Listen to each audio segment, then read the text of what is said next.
Ladies and gentlemen, welcome back to the Persona 5 commentary. And here we begin the cutscene bonanza. This is going to happen at the beginning and end of every goddamn plot quest. Because, well, the Persona games have always had a bit of a long wind up and wind down after every major plot event. But. And just so you know, kids, now, reading is cool. It'll get you all the chicks. Uh, yes, we're having another chat with a walking self-help book over here. It's like he knows it looks like he can see stats in real life. Yeah, but you know what? The guy who's giving this advice is the one with messier hair. He's the anime protag. I just noticed that now. Like, I never bothered to pay attention to it before, but because I'm on such a Sherlock Holmes kick right now, I'm kind of like taking note of all kinds of little details around me. So I'm like, hey. You too want to be a super sleuth. Hey, this kid's got messy hair, and he's in an anime game, so he's obviously the Gary Stu of the bunch. No, that's our character. Our hair is even messier. Yeah, but you see, this guy's the veteran Gary Stu, and our protagonist is the up-and-coming one. So, yeah. Where's his spin-off? I don't know. I don't think a title of Calm Student would go very well for a game. Persona 5 Arena Platinum? Anyone? Also today, we're going to be gone without Caro for a little bit, because she's actually in Japan. She's in the places that we're seeing on screen. Yeah. So look around, you just might see her pop in now and again. She's already shown me a few pictures on Twitter. I'm just like, Jesus Christ, this game's attention to detail is really good. Yeah, I was about to say that, and you know, this classroom thing is an excellent place to take a break for a little update. Sorry for the delay last weekend. Unfortunately, Or if you're watching this not in like sequentially when they're uploaded, you don't know the difference. Yeah, but last weekend there was some scheduling conflicts, and unfortunately we could not get together to commentate over parts. So. Oh my God, it's triangles. Not triangles, no. Well, there are a few triangles in there, but most of them are four-sided shapes.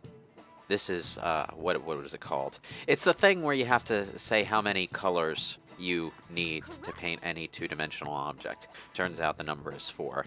This is another question that anyone in any country could probably come up with an answer to if they tried hard enough. I wish there were more questions like this in this game, but, I still looked it up on a cheat sheet, because I'm stupid. I'm dumb. I deserve to sit in a corner with a dunce cap. Explains what you're doing here with us. Well, I mean, I would have looked it up on a cheat sheet for the recording anyway, because I want to show off the right answers, and I want to keep the flow of the recording going, so I'm not going to sit there trying to think of it.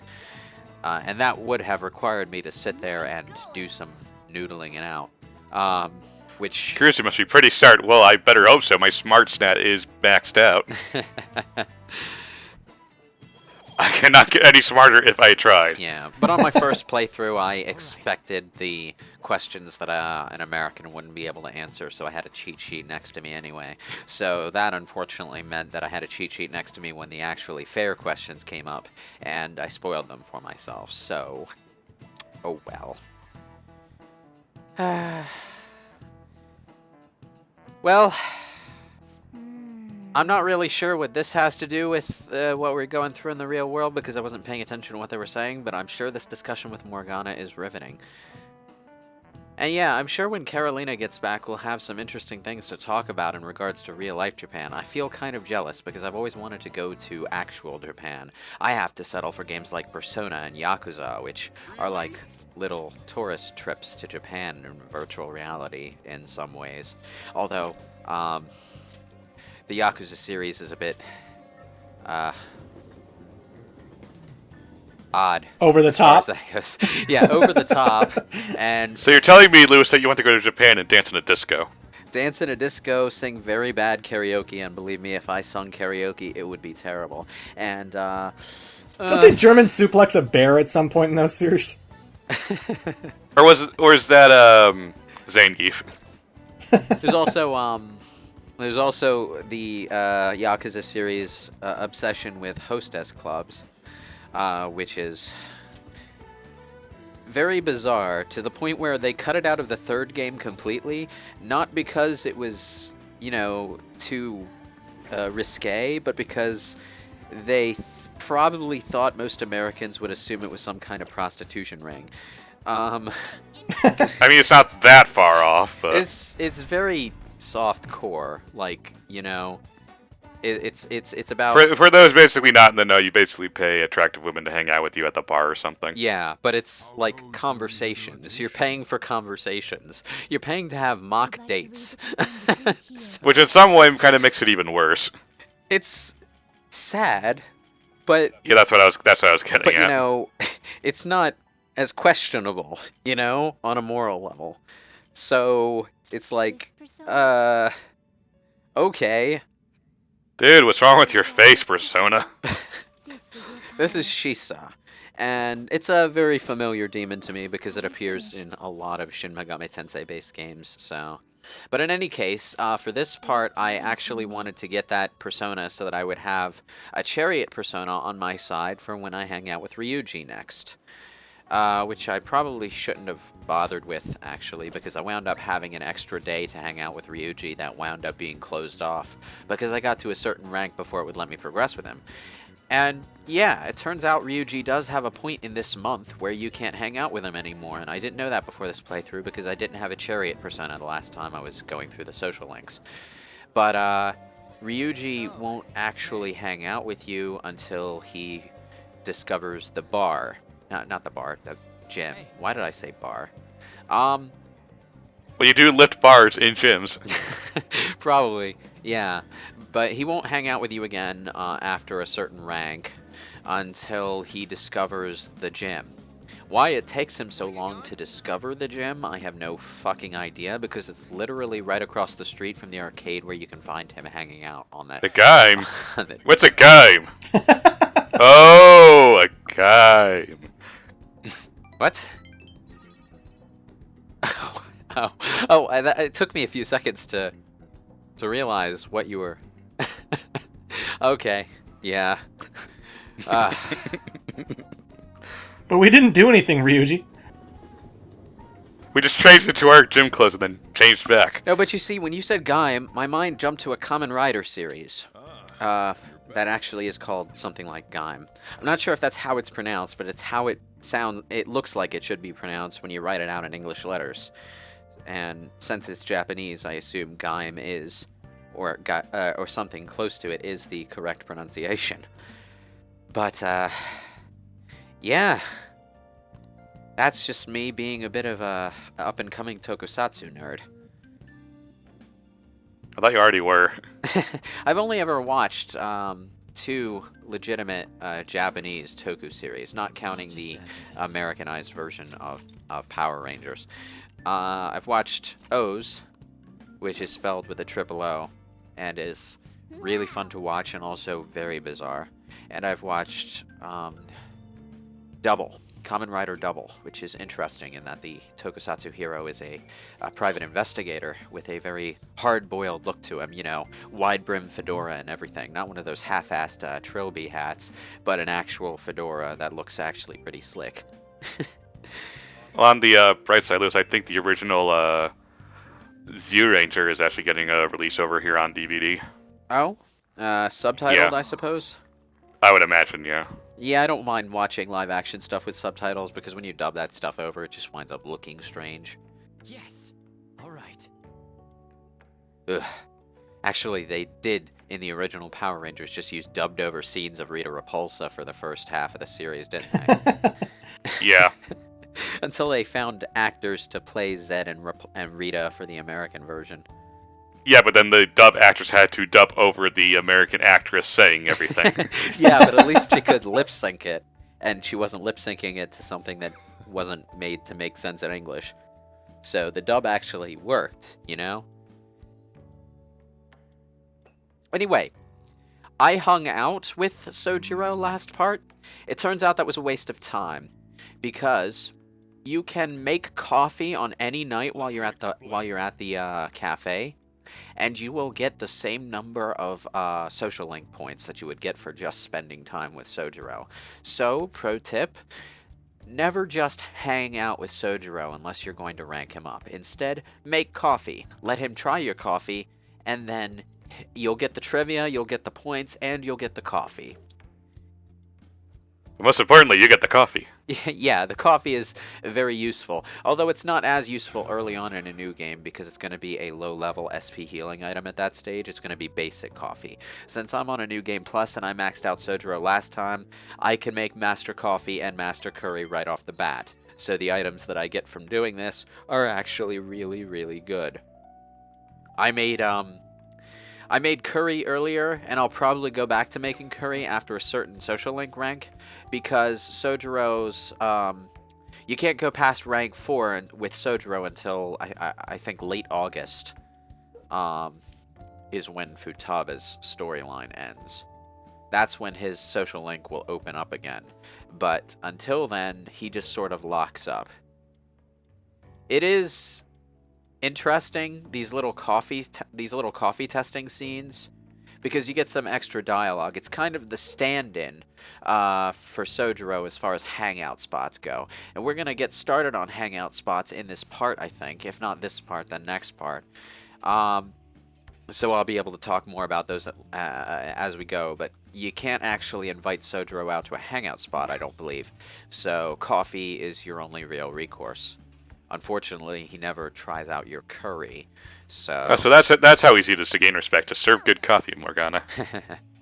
Well, actually, I don't know if he'll try out your curry, now that I think about it.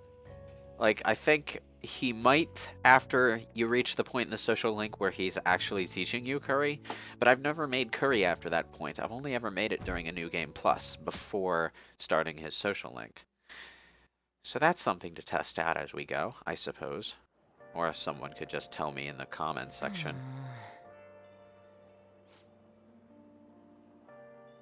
Here we go. Alright. I spent so long recording this that I actually forgot that this part was still before the part where Kamoshida confesses his crimes. It's very close now, though, so this part of the story is just about over. And boy, am I glad. Because it is a lot more fun to go through the post-dungeon cooldown period while you're playing the game than it is to go through it while you're recording a Let's Play. First world problems of a post-recording Let's Play commentator, I suppose. It always means you're a little bit surprised, even on your own recordings. Yeah, but unfortunately there's not a whole lot to be surprised by in a Persona game post-recording, because the day-to-day routine is so samey in the end. But yeah, it's time to hang out with Ryuji yet again. Hey, I gotta unload all this crap off my chest. Why don't we go grab some ramen? And this is the first hangout spot.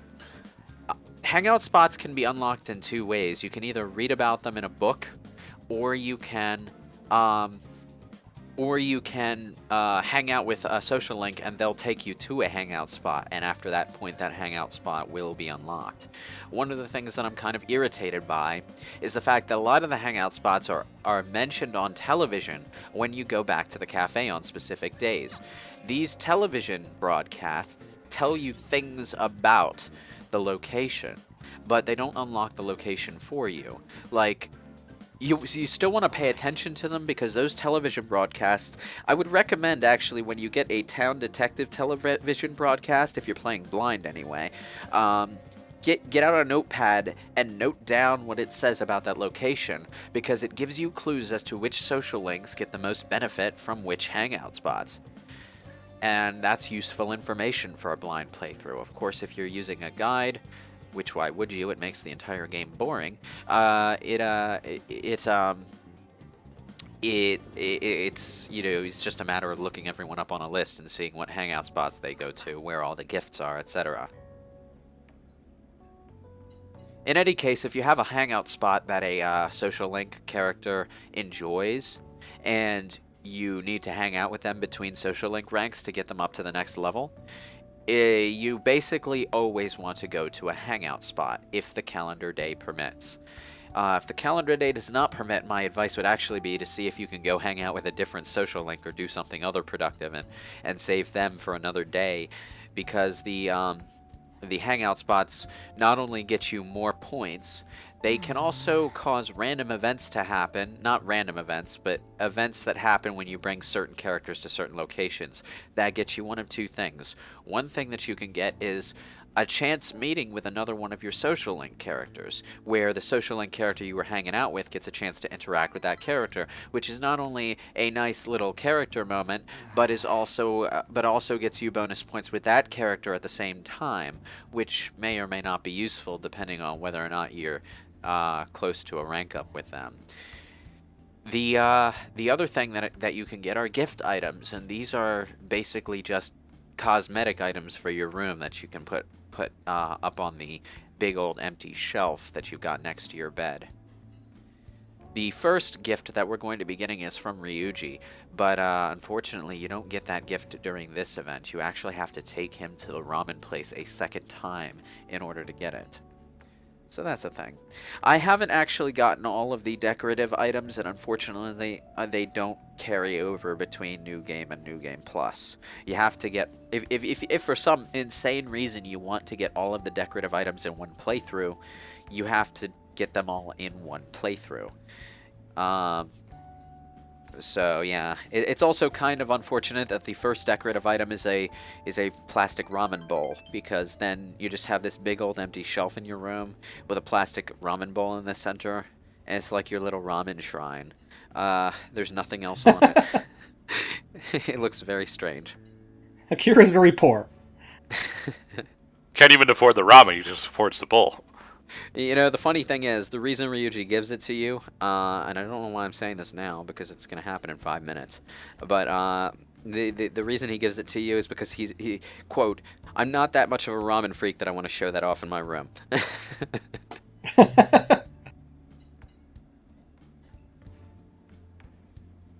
That's the optimism, Ryuji. To be honest, I didn't really take advantage of the hangout gifts kind of thing that much in my first 2 playthroughs. So I haven't really seen all of the collectibles that can be in your house. I definitely took advantage of the vending machine when that area shows up, with the June-S theme song and everything. Actually, I don't know what you're talking about. That's something I haven't discovered. Oh, do you know where you find Shinya, the kid who's playing the shooter game? Oh yeah, the arcade. Yeah. The arcade in Shibuya, I should say. Yeah.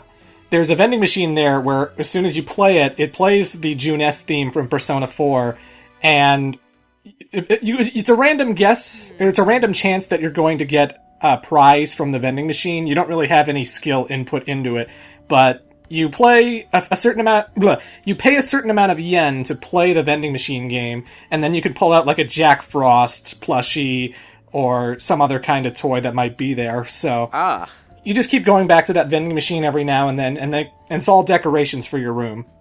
Oh, interesting. I didn't know that. Hoard all the things. But that's actually a reference to Persona 3 more than Persona 4, June-S theme notwithstanding, because there was a crane game that you could play in Persona 3 to get doll items, but they were just items, and their only real purpose was that I think you needed a specific one for an Elizabeth request. Yeah, well, they did that in Persona 4 Golden as well. The new area in Persona 4 Golden also had a very similar vending machine system that you could get decorations for his room. The city area that you could hop the train to? Yeah. Yeah. I have mixed feelings about them adding that city area to the game, because I kind of liked the secluded, small town, nothing to really do feel of the first game. But at the same time, it's a location that you do go to with social links. I just feel like they made it a bit too easily accessible to the characters. Yeah, the only good thing about that location for me was always the skill card shop area.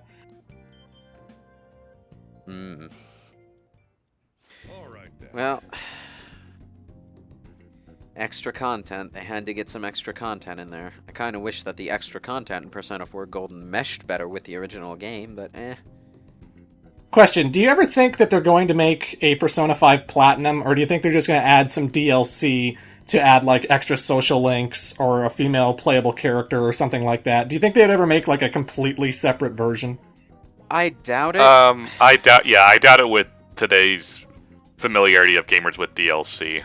I doubt it. I really just think that, like, eventually they're going to re-release Persona 4 Golden on PS4 and on PS4, and that's it. They'll probably not really add anything to it. Maybe a few additional personas. I don't know, but I doubt they'll ever add a female protagonist because they don't have the incentive to do that they had in Persona 3. In Persona 3, they had two factors to consider.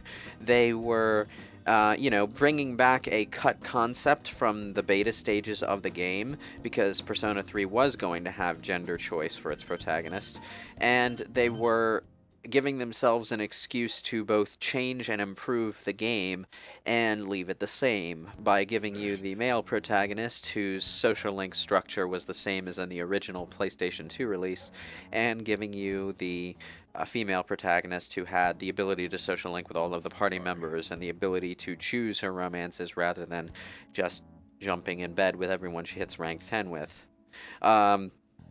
Yeah. So, the Persona 4 doesn't really need improvement. I mean, there are things that could be improved about it, but most of those are in dungeon design and stuff. You know, things that wouldn't be affected by the protagonist. Yeah. So, I don't see it happening. And, I would like to see it happen with Persona 5, because as I said in an earlier part, that would involve some interesting storytelling changes. But I don't really see much value in it happening to Persona 4, apart from it just being a cool extra. Yeah. It's just, when Persona 3 and 4 came out, they were on the PlayStation 2. DLC wasn't really a thing for that system, so of course you had to make extra versions. That's why Persona 3 FES exists, because you couldn't really download the answer. There was no way to add that campaign to anything. And with Persona 5, it'd be nice to have, like, a new social link for download content, or something like the answer, where there's like a new campaign that takes place after the story. That'd be kind of fun, but probably not going to get a Persona 5 Platinum then. Yeah, although Persona 3 FES also had another purpose to being made. It was a rebalance. There was a lot of stuff in the original Persona 3 that was not very well done. Social link timings, that kind of thing. So they changed and added some stuff to the main game as well. Oh, here we go. The doctor is in.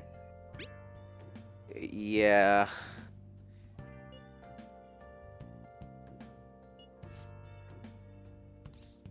Alright. Oh boy, video games. I don't really feel like playing with Needle Lady right now, so let's go hang out with Ryuji instead. Oh, hey. And I actually Arcades still exist. Yeah.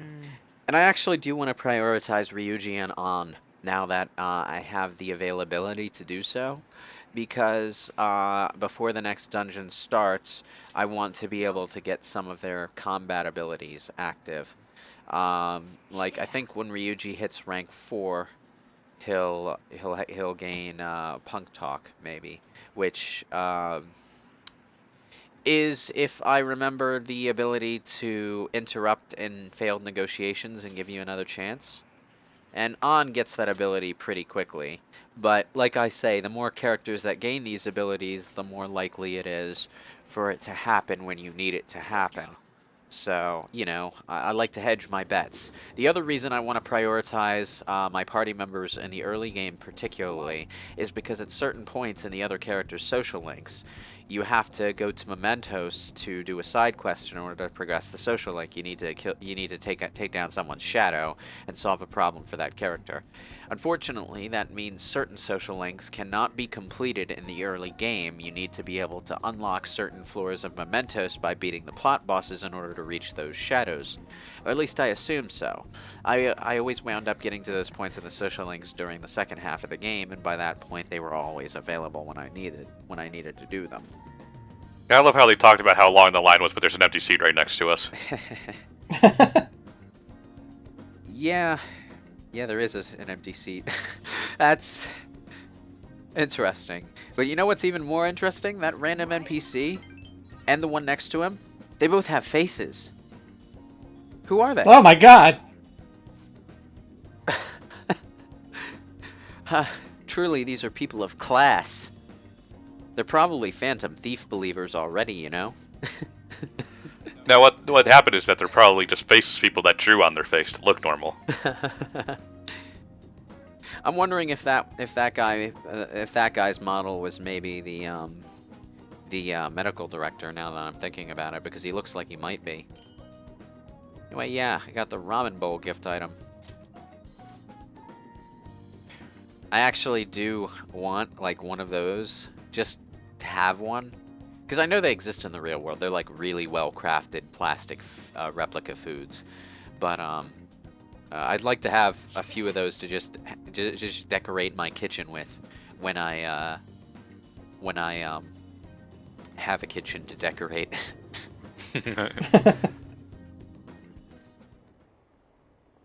Oh no, cutscene. I actually do have a practical reason for wanting one, though.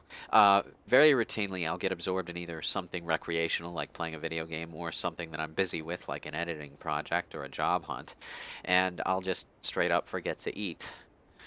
So, you know, having some food around to look at and remind myself that I need to eat would actually be beneficial for me, and would probably encourage me to live a healthier lifestyle.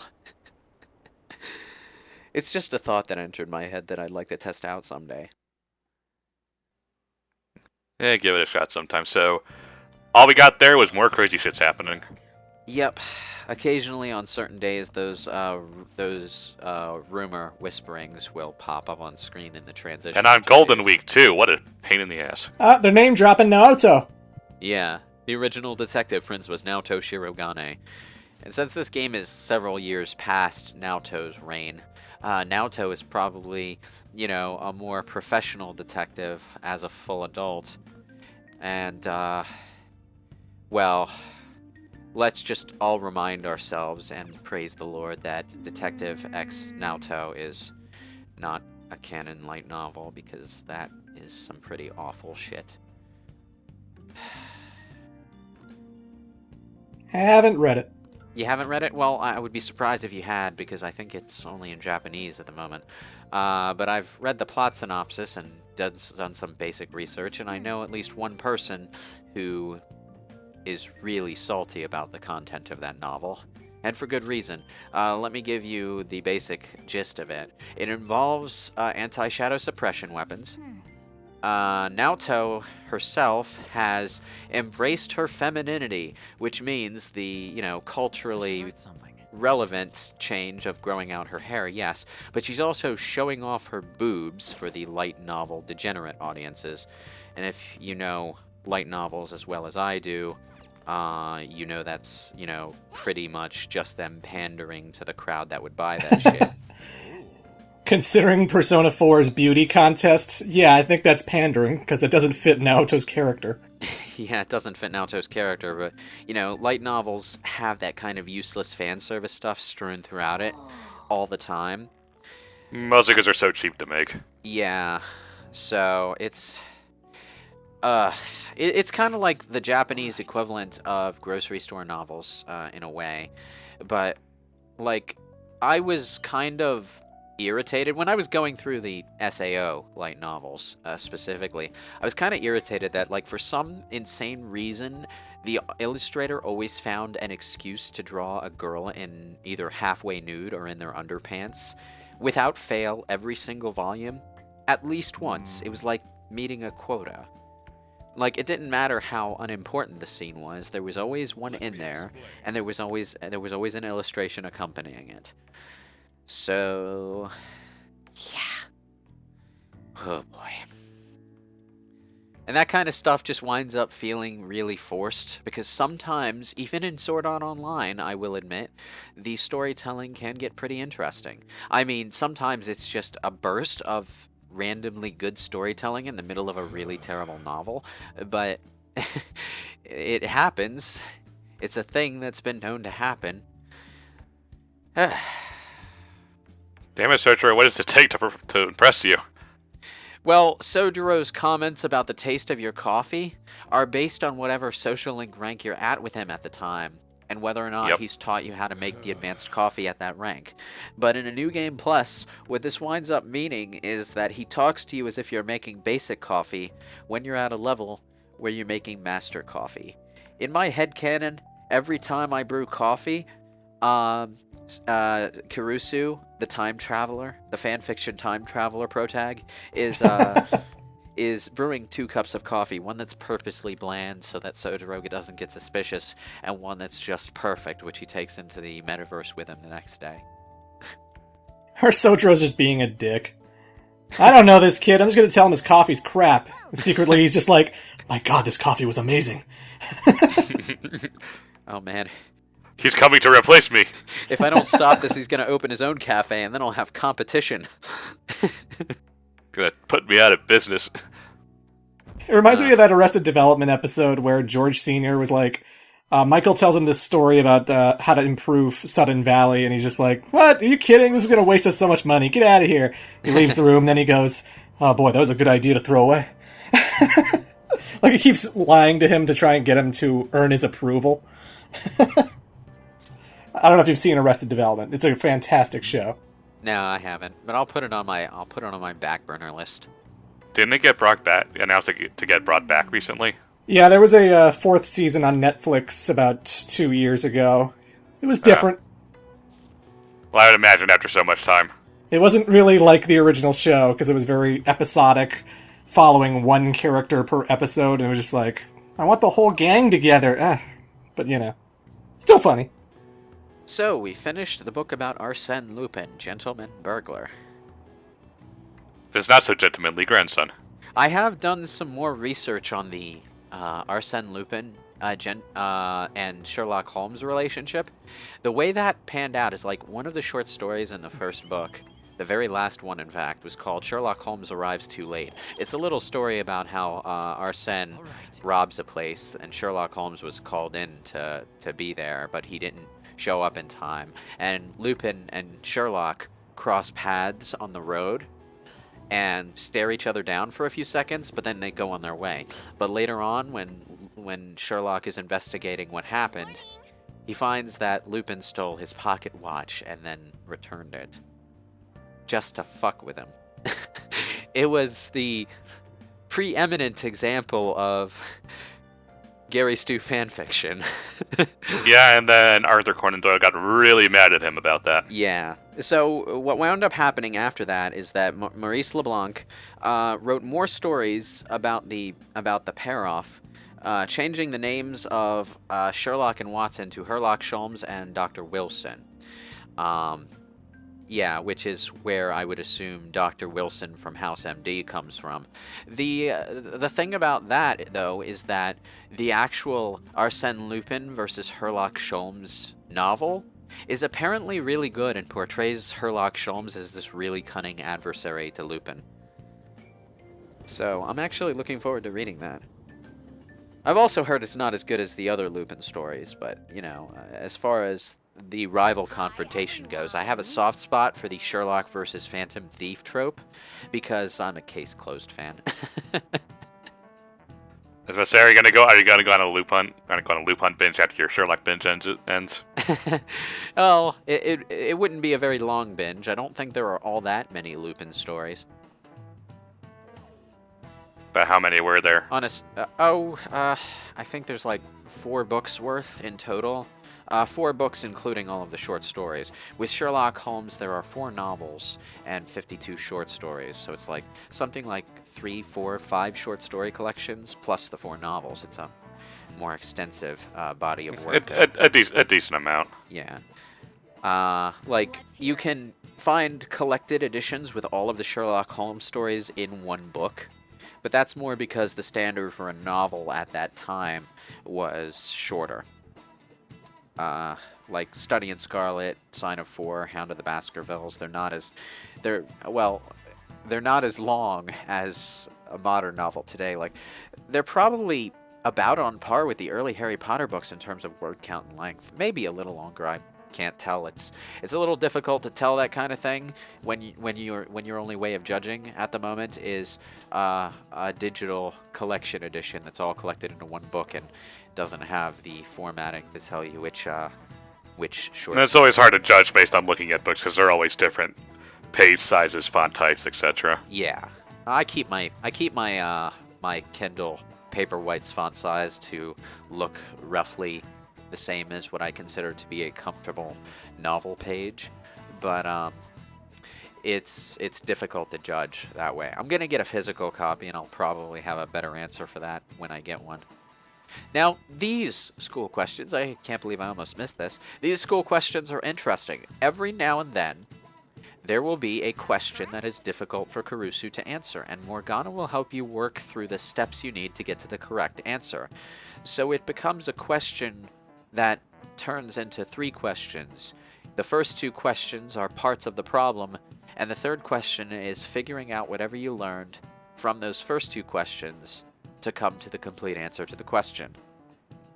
Can we just stop to appreciate that this wonder child school kid is getting help from a cat he's hidden in his desk to make the grade? The teacher asked the question, and all you heard from the desk was meow, meow, meow, meow, meow, meow, meow. That girl who's sitting next to him probably very clearly hears that and is just so amused by the situation that she just lets it pass. I just love how much Morgana talks, because after the teachers ask the question, they're just waiting for him to answer, and there's just so much dialogue with Morgana that's just like, Kurusu, you gonna answer the question, or... 1 second, I'm talking to my cat. Give me a minute, I'm thinking about it.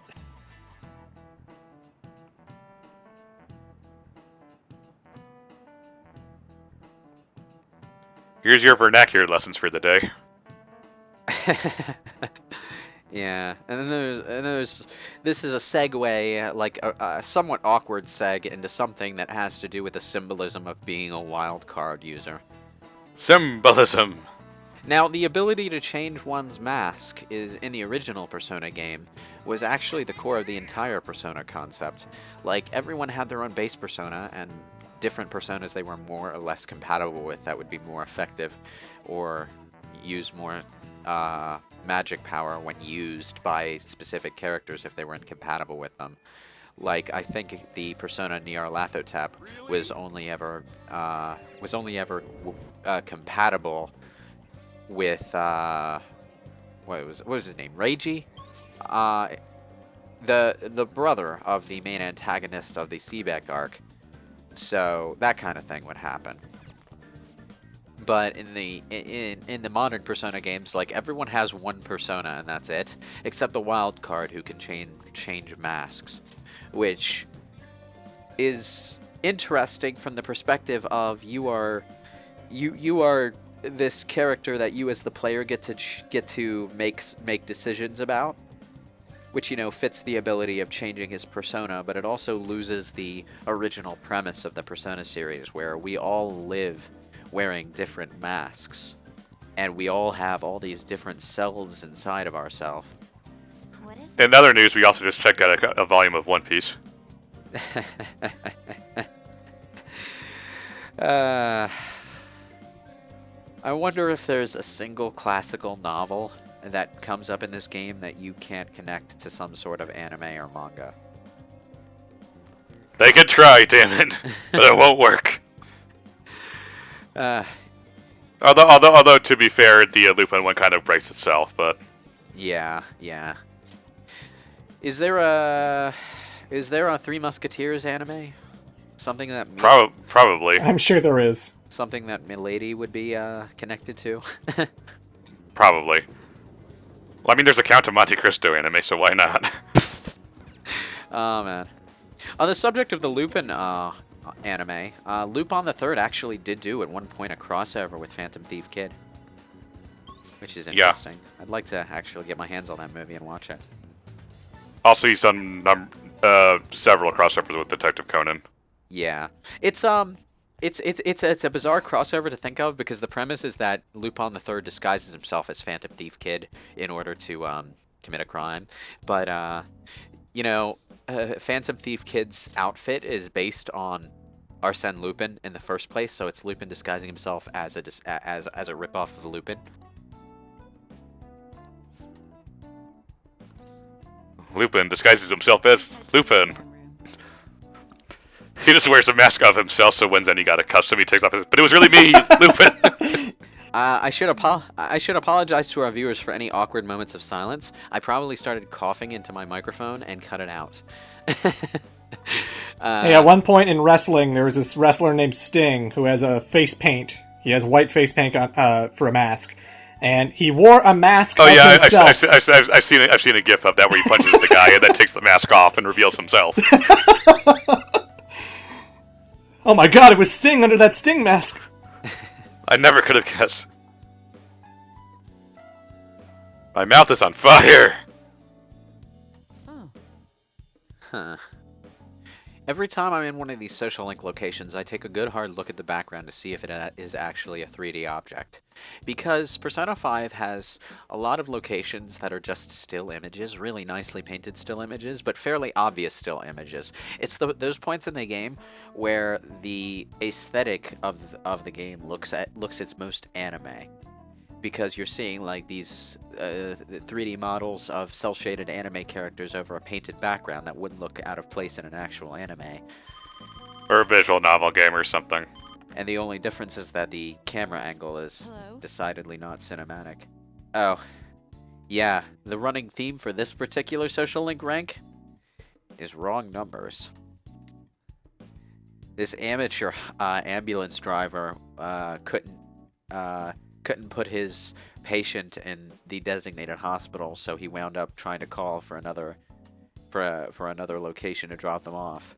But he wound up not only calling a private practice, but calling one belonging to someone whose reputation he was aware of.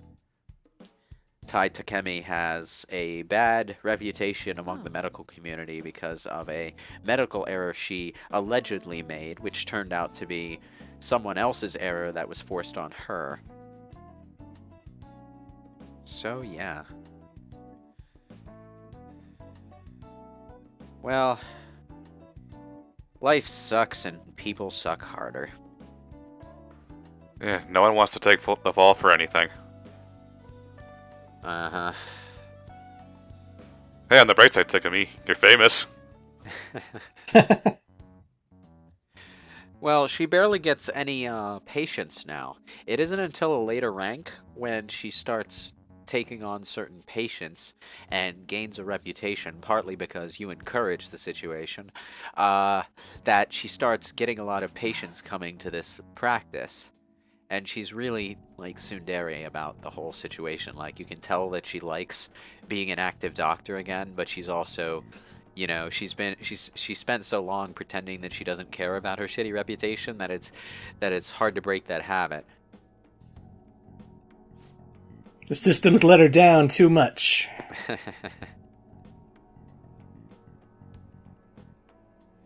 I like how the best answer here is to either say you don't mind like a naive idiot, or to be a cynical asshole and say I need the medicine. They both give you the same number of points.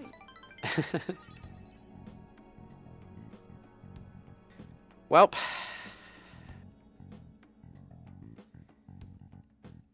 Yeah, she's kind of right about that.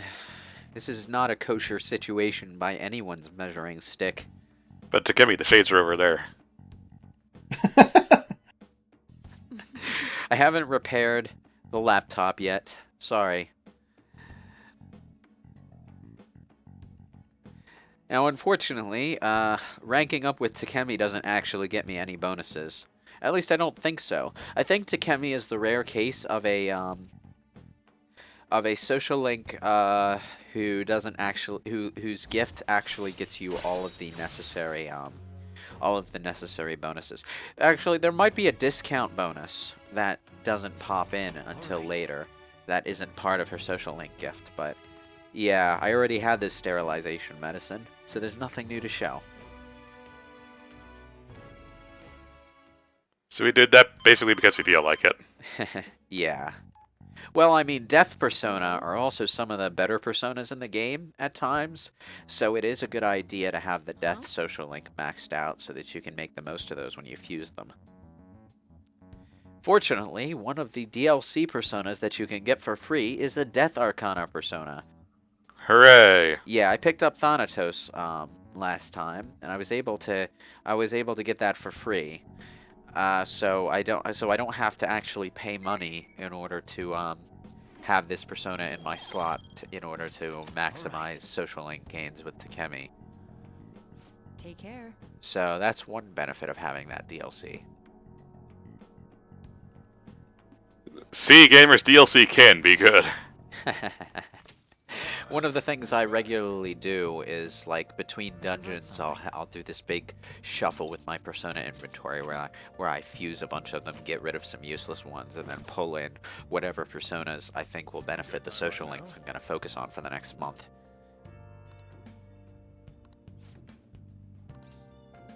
And yeah, I wasn't about to hang out with him, I just needed to talk to him to check the social link status. Like, they let you check that on the map, but until you can actually leave Yanganjaya, you can't actually access the train line map that tells you which social links are where and whether you'll rank up with them. So I actually did need to talk to Sojiro to check whether or not he'd rank up with me or not. And back down we go. Okay, are the stairs like the Bat Bowl from Adam West where you just magically change your clothes on the way down? Maybe. But it is actually a nice touch. I just want to sign above the staircase that just says Kurusu now. Yeah. It is actually a nice touch, though. You go up to your room and then come down, and then you're wearing your regular clothes. So when you go out, so you don't have to do the thing that the protag in Persona 3 and 4 did, where you were just perpetually wearing your school uniform at all hours of the day. No, it's a good thing to do. It's just one of those logic things you can't help but notice. Yeah, it is. I didn't know that could happen until just now. Yeah, it's something that I noticed pretty late in my last playthrough, because I was fast traveling a lot in that point, so I would zip around. But occasionally I would go upstairs and go downstairs, and I was going through the motions by that point, so I was pretty inattentive, and I didn't notice my clothes were changing until like the 6th or 7th time I did this. The unfortunate thing about the cafe, though, is that during the day, if you leave the cafe, you can't return to the cafe without the game prompting you to advance to the evening time slot. This is annoying because it means you can't go out, see what there is to do, and then go back if you decide not to do anything and do something at the cafe instead. So, yeah, that's a pain in the ass. A bit, but only if you're like going for like everything, I guess. Yeah, but you see, those on the rare occasions when you have nothing to do during the day and can't find anything outside the cafe, you really do want to like use that time slot to make lockpicks or something. Yeah, make lockpicks, make curry, make coffee, get some studying in. Play the video game. Yeah, well, not get some studying in. If you're getting studying in, you're going to the diner. All of that stuff. But you can't go back into the cafe. So what I recommend all players do, whether you're playing blind or not, is save your game before leaving the cafe during the day.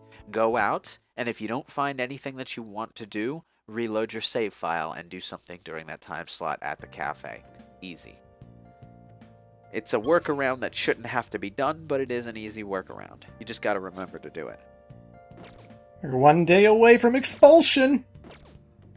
Oh boy.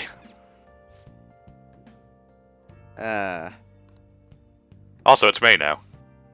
Yep, May 1st. Wonder what happens when we get to Star Wars Day. Can't believe that people have made a makeshift holiday out of a pun. May the 4th, man. May the 4th. Yep. Alright. So,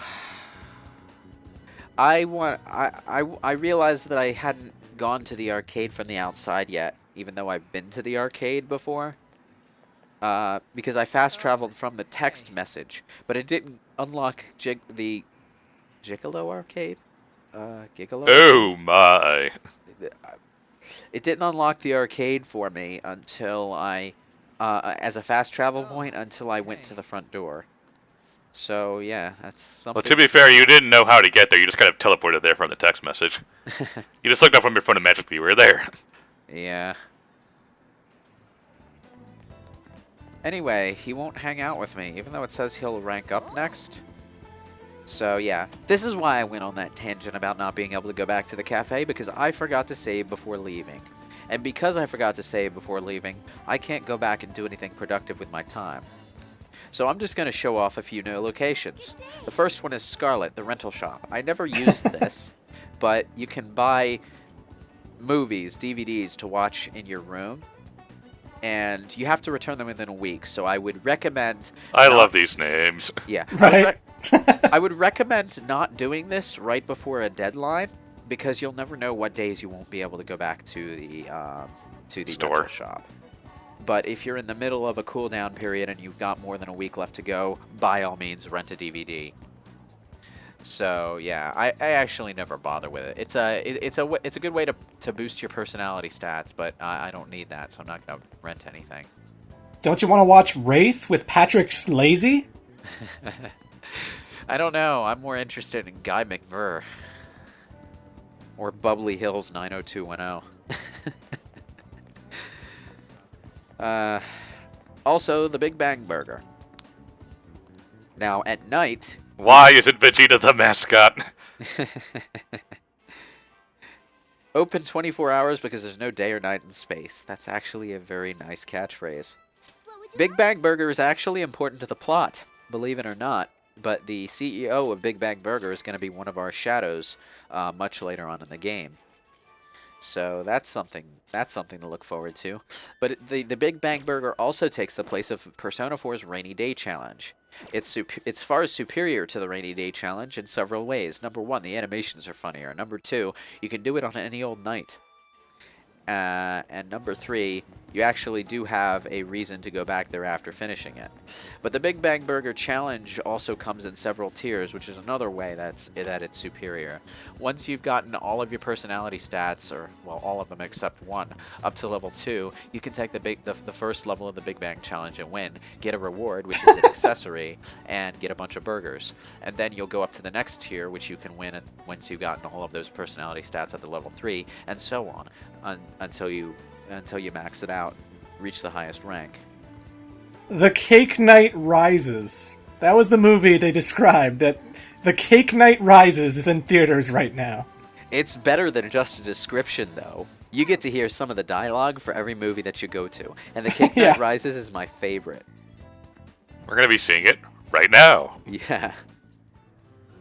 And I just decided to show this off because I didn't have anything else to do at the time slot. I hate Christian Bale's Batman voice. Makes for good parody material like this, though. Where are the other bakeries? Every now and then, Morgana's little cat mouth just drops open. You're a psychopath who bakes for money. Everything about this movie, it's absolutely ridiculous. 10 out of 10. How does this make you kinder?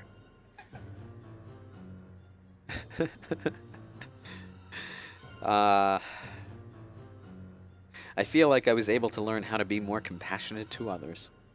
Please, Kurusu, do not model your life after this movie. Just starts going around, I am the Cake Knight. All right. Where are the other Phantom Thieves? We even watched the credits all the way to the very end. There's no after credits scene, Kurusu. Nick Fury's not going to show up. Now, there are some things to keep in mind about the movie theater. One, you only get the maximum stat bonus the first time you watch a movie. So sometimes you actually don't want to go to the movie theater on your own. You want to wait for one of your friends to invite you out there so that you get the social link bonus and the maximum bonus and don't have to go watch it again. You can go to the same movie a second or third time, but you'll get a smaller bonus if you do. So keep that in mind as well. But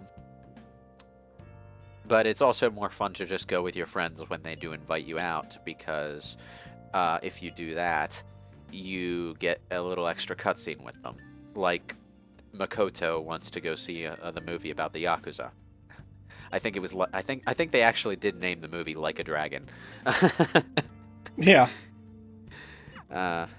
Which is passing straight beyond reference material and into, we just name dropped a whole other series, because Like a Dragon is the Yakuza series title in Japan.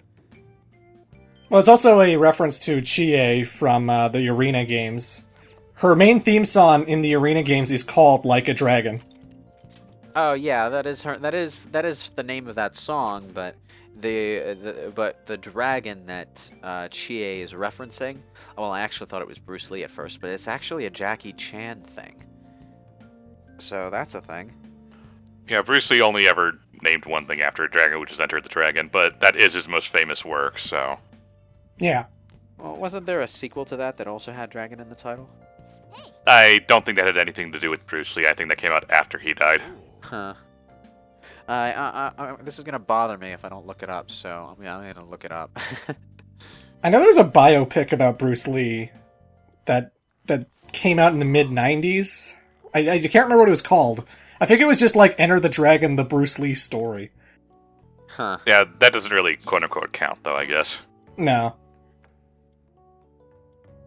Right when I need my browser to open quickly, it's taking forever and a decade to open.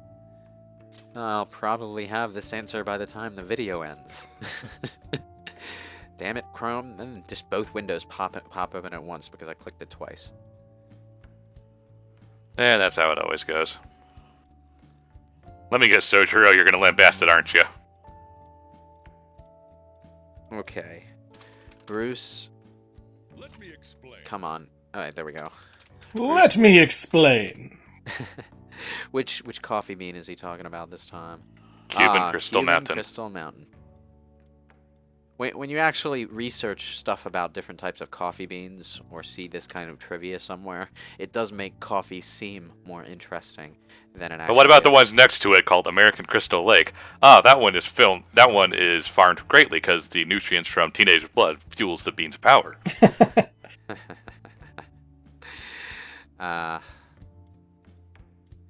Okay, this browser's taking too long.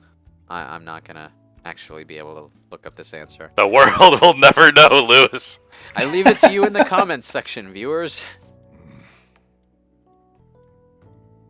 Soon you too will be a coffee master. I like this line. One day there will be a flavor of coffee that only you can produce. You have potential. Keep training. Well, you know what would really help? If we had some kind of hyperbolic time chamber. That would get me there. It is your destiny. I know a great way to warp the time to make it feel like you're producing a lot more in a really short period of time holds up a joint.